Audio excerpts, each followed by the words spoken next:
Over the last few weeks, I've randomly heard the sound of the toilet running, sometimes during the day, more noticeably at night. So a couple days ago, I took the lid off the toilet tank, flushed the toilet, let it fill all the way up to the top. Then I kept an eye on the water level of the fill pipe right here. When the toilet's initially flushed, it comes right up to the edge of that pipe. And then slowly during the day, over a couple of hours, I noticed that water level going down. As the water level goes down, I've also noticed small air bubbles around the top of the flapper. From my experience, those are indicators that it's time to change the flapper. So I ordered 2 new flappers.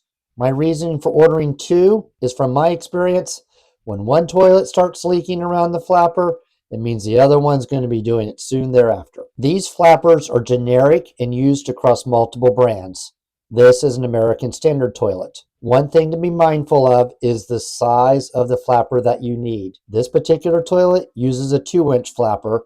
Another common size is 3-inch. Make sure you check what size flapper you need. I have found there are generally 2 good ways for determining what size flapper you need. One is inside the back of the toilet tank, and sometimes under the lid, is the brand of your toilet and a model number. You can do a Google search for the brand and model number of your toilet with the keyword flapper in the search, and it will come up and tell you what size flapper you need. Another option is to take a ruler or tape measure and measure the size of your current flapper. The flapper itself is rubber. It has the piece which goes down into the drain. This part of the flapper seals over the drain. It attaches to either side of the pipe that comes up from the toilet. It includes this chain and hook that attaches to the flush lever. First, I'm going to turn the water off. Now I'm going to flush the toilet and hold the handle down to make sure all the water drains out of the bottom. Now I'm going to remove the old flapper. First, I'm going to remove the chain that goes to the handle. Now I'm going to lift the old flapper off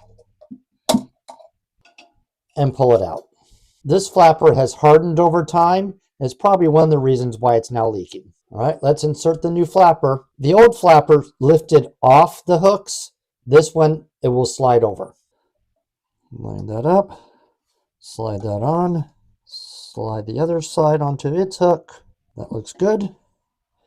You may find that the chain is too long for the flush handle on your toilet. That's really easy to remedy. Simply slide the hook off the chain. Find a spot where the length of the chain gives just enough tension to lift the flap up with only minor slack in the chain. That seems about right. And hook the chain back in place.